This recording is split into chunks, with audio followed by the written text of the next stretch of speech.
रामपुर धर्मांतरण कांड के सरगना छांगुर बाबा और जलालुद्दीन से एनफोर्समेंट डायरेक्टरेट लगातार पूछताछ में जुटी हुई है।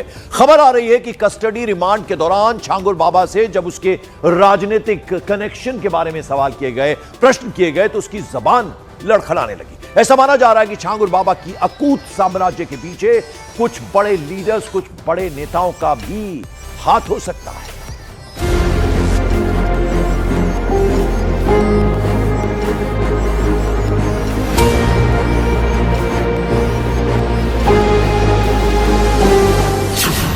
कस्टडी रिमांड में कांप रहा है छांगुर बाबा।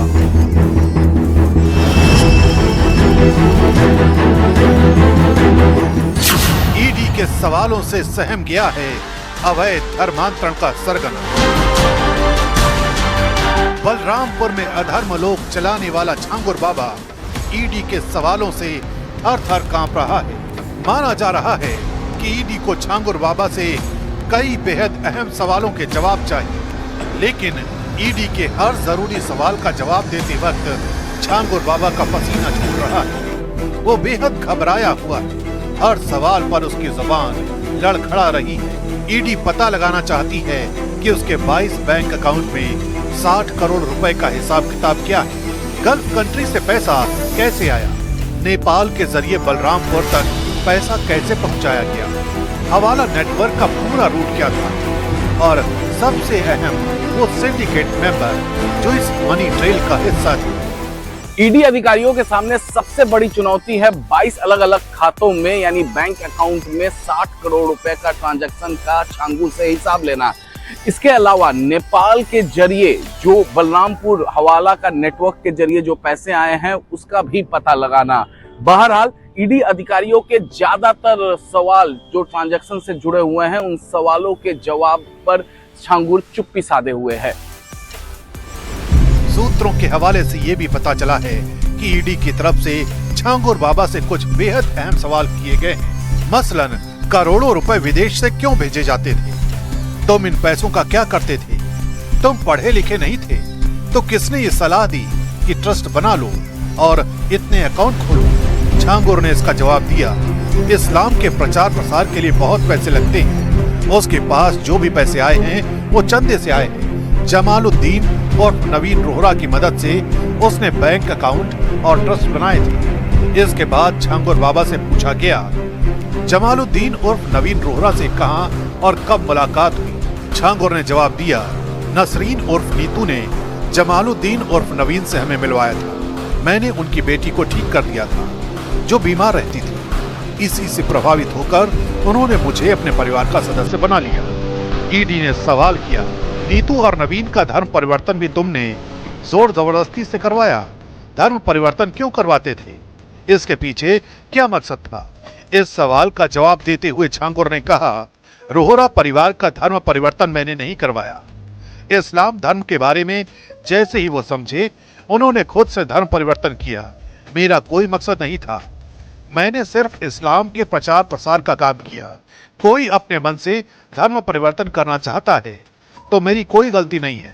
मैंने कभी ये सब काम पैसों के लिए नहीं किया, न कभी किसी का जबरन धर्म परिवर्तन करवाया। इसके बाद प्रवर्तन निदेशालय के अधिकारियों ने सवाल किया, क्या दूसरे देशों से भी तुम्हें इंस्ट्रक्शन मिलता था इस्लाम के प्रचार के लिए? क्या पाकिस्तान और अफगानिस्तान में भी तुम्हारा इंस्ट्रक्टर है?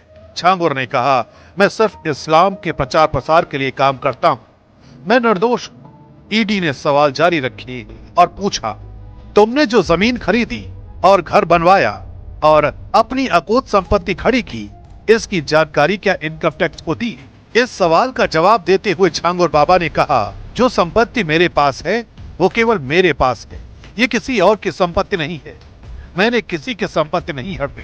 मेरे मकान पर जो बुलडोजर चला वो भी गलत चला। मेरी संपत्ति में सरकार का कोई रोल नहीं है, सरकार से कोई मतलब भी नहीं होना चाहिए। इसके बाद ईडी ने जो सवाल किया उसने छांगुर की बोलती बंद कर दी। ईडी ने पूछा, नेपाल में भी तुम्हारे सिंडिकेट मेंबर्स के बैंक अकाउंट हैं, वहां से कैसे पैसे लेकर बलरामपुर आते थे? छांगुर चुप रहा, कुछ नहीं बोला। उससे पूछा गया, पैसे कहां कहां खर्च किए? इसका भी छांगुर ने कोई जवाब नहीं दिया। छांगुर के सामने ईडी अधिकारियों ने बैंक स्टेटमेंट रखी और कहा कि देश में करोड़ों की तादाद में तुम्हारी बरादरी के लोग रहते हैं।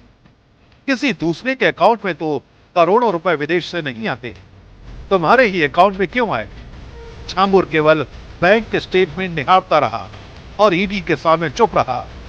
इसके बाद छांगुर से पूछा गया, तुमने नेपाल में भी अपने सिंडिकेट मेंबर्स के नाम से जमीन खरीदी है? ऐसी जानकारी हमारे पास है, साथ ही है। इस सवाल के जवाब पर छांगुर मौन रहा, चुपचाप बैठा रहा। फिर छांगुर बाबा से सवाल किया गया, कौन से राजनेता, अधिकारी और व्यापारी से तुम्हारे संबंध हैं? क्योंकि तुम राजनीति में भी दिलचस्पी रखते हो। छांगुर ने कहा, वो फकीर है, इस्लाम धर्म का प्रचार प्रसार करने के लिए जगह जगह पर जाता रहता है, लोगों की परेशानी दूर करता रहता है। ऐसे में उसके संपर्क में बहुत से लोग हैं। इस दौरान छांगुर बाबा ने कुछ लोगों के नाम भी बताए। आरोपी छांगुर ने ईडी अधिकारियों को ये जरूर बताया है कि जो बैंक अकाउंट खोले गए हैं या फिर जो ट्रस्ट बनाए गए हैं वो जमालुद्दीन उर्फ नवीन रोहरा के कहने पर उसने बनाया था। लिहाजा अब जैसे ही छांगुर से पूछताछ खत्म हो जाएगी उसके बाद आरोपी जमालुद्दीन उर्फ नवीन रोहरा और उसकी पत्नी आरोपी नसरीन उर्फ नीतू से भी पूछताछ ईडी करेगी। ईडी के सामने अब सबसे बड़ी चुनौती उस हवाला नेटवर्क को बेनकाब करने की है, जिस हवाला नेटवर्क के जरिए छांगुर के अलग अलग खातों तक करोड़ों की रकम पहुंचाई।